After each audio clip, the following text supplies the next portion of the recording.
All right, this week, pain thresholds, dissonance, and prescience.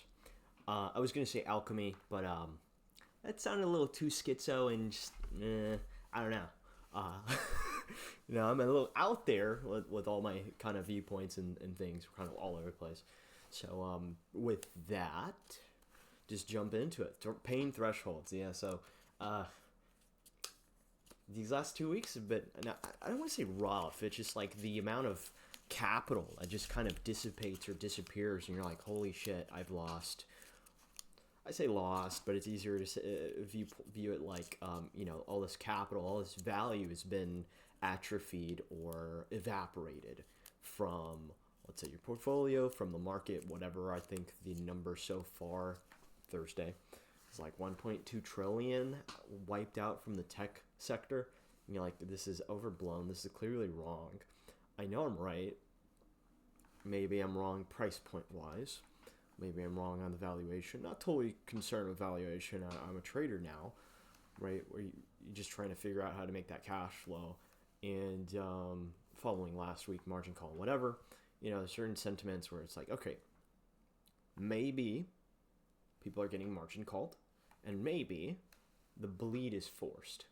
Do I know for certain? No, because all this information, right? It's like it happens, and then you find out what caused this later. Something may or may not have broke, but like Monday, I was going to record something Monday morning or Sunday night, just to kind of like go into the week, because I thought a certain bank, I forget what the name was, I forget the term, was not liquidated, but went under, per se. And I thought that would create a trickle-out effect where you would see that within the mid-market, middle market commercial banks. And I already had like my target, or I was like, all right, if this thing drops 50%, that is easy. Repeat a trade I did essentially when Silicon Valley Bank went under. Verbiage is verbiage, but with that sentiment, right? It was like easy trade, 50%. All you got to do is sit and wait for a few months, 6 months, whatever. And so it's just like, the information that the market doesn't know or doesn't understand. And certain participants, either they're all educated or they're more educated than you, or they're just, lemurs. So there's this weird sentiment where it's just the whole drag, like a whole sector could be dragged. And I think that was what was frustrating for me, where it was like Monday, following 1 week of bleed already with a certain name, will probably not drop.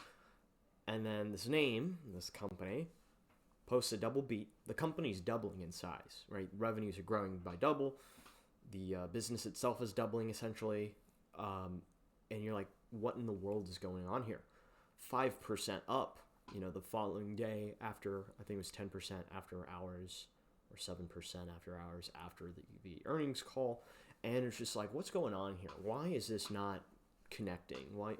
What's going on, right? This is frustrating me, or this doesn't make sense. And maybe it's more frustrating when, you spent years trying to understand something and you finally understand it and you're like, what's going on here? This looks like the best product around, the best business around within the sector. First mover advantage. And then you have certain, other things that could work in line. Because the way I kind of look at it, it's more systematized, right? Where this software system or whatever can be utilized within, let's say, refinery. I have my tech already. I have everything pre-existing. Well, I purchase this software, or I use this software, whatever. I do this SaaS agreement, overlay over on the stack.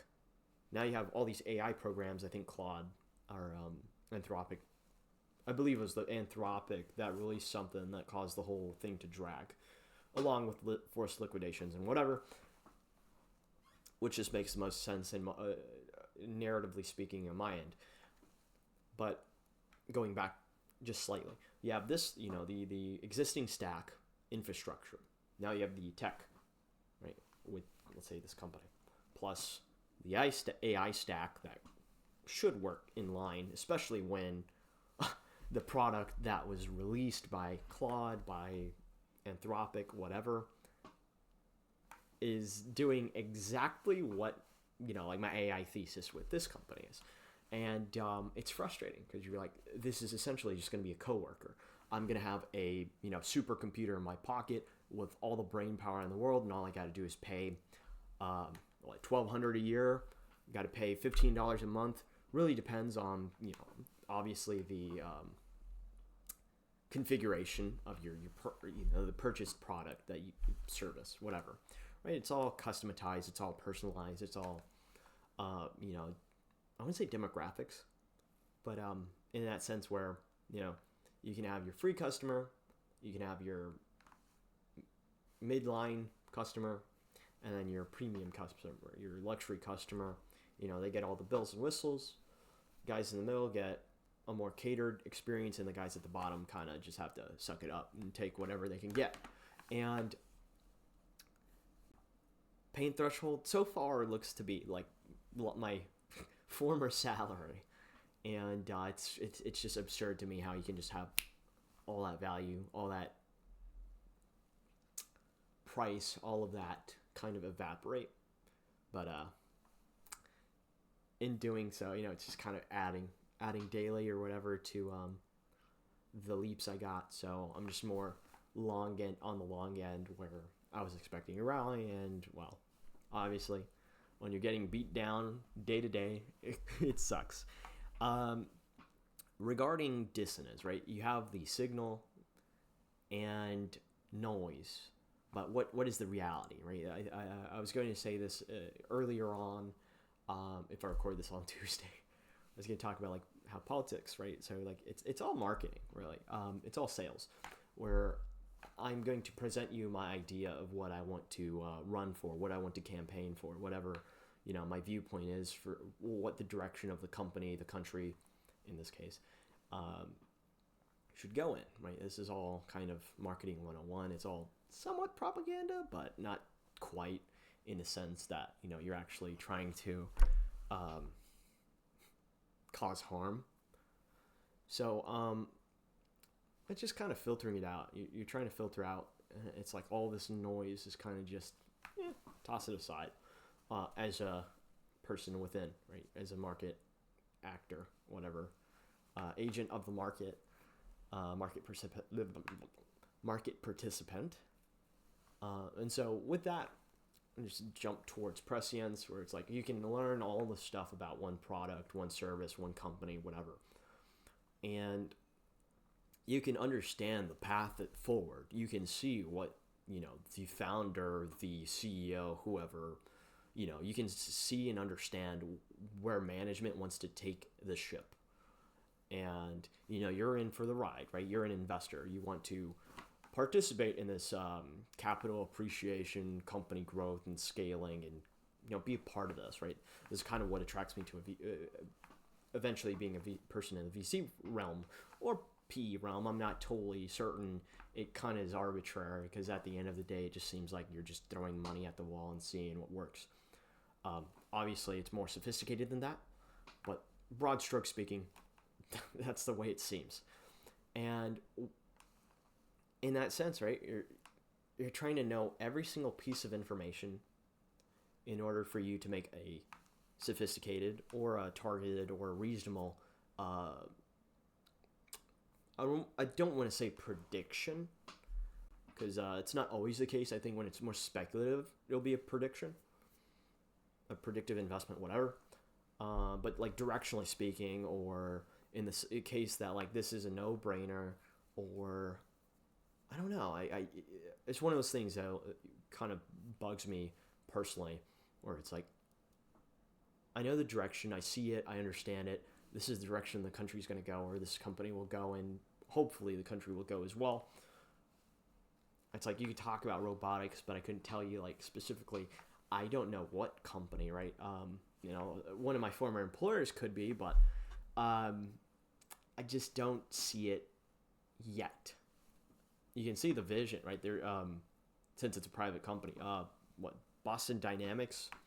I know they have a partnership with a commercial company, manufacturing, and it's just like, you know the trend, right? It's AI, then it's going to be robotics.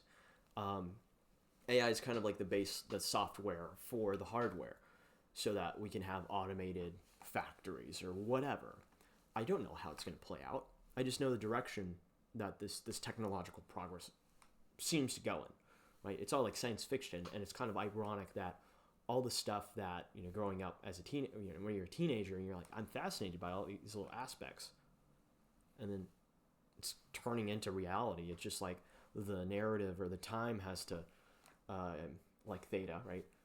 It just has to erode, and then it becomes reality, right? It becomes an actual physical, tangible, science or a tangible technology. I know software. You could say it's fake on a metaphysical basis, right? You can't touch it; it's not real. But it's like the path forward. This is going to sound more esoteric, and this kind of, I guess, the dynamic or the problem with discussing it, where it's like, you see the vision, you understand the vision, the data is there. Sometimes you might have to wait and let it catch up, or sometimes you have to position yourself. But isn't that the whole point of value investing? Discovering that the whole discovery process to me is very intriguing, the analytical and investigative. But like when you're kind of just a brute, just let me brute force trades. It's a different story, I think. So, that's what like fascinated me with it when I was in college. When it's like all the research to understand this one company, all the tech stack and everything. You're like, how the hell, right? And I don't know. It's weird. It's like It's like one of those home run companies, but you're being beat down right now, and I don't know how to describe it. Like there are certain companies where it's like, okay, I can hedge with a large cap oil firm or energy in this case, right? Or a large cap, I don't know, conglomerate. And kind of just build something, right? So it's like you're just hedging away the risk by being in more conservative companies and more stable growth, right? Your Cokes and Exxons or whatever, and then you have whatever psychotic or schizophrenic at the time tech name, who knows? And there's all these little pieces of the puzzle, right? I'm very interested in what companies will IPO, because I already got I got my list of targets. It's just like, okay, I want synergy, but I also want diversification in that sense, right? Synergy regarding tech, but at the same time, quantitatively, you're probably increasing your beta, or like, how much you'll lose when the market's down, or in value, or the erosion of value or whatever, right? The what I'll just call price depreciation for now. Where it's like, okay, this one product was, like a 200 a share. Now it's going for 100 a share. It's atrophied half of its value. It's depreciated half of its value, even though it might be worth, or still worth 200. Has the narrative changed? Has the story changed? What is causing this? And this is kind of what keeps you in the machine, in my perspective. What keeps me in this thing, where it's like, I need a little more information. And, there's this weird problem where, like, if you're over-informed, you end up self-destructing or self-destroying, I think, where it's more random. So that's all I have for this week. Thanks for watching. I'm going to hit the road later.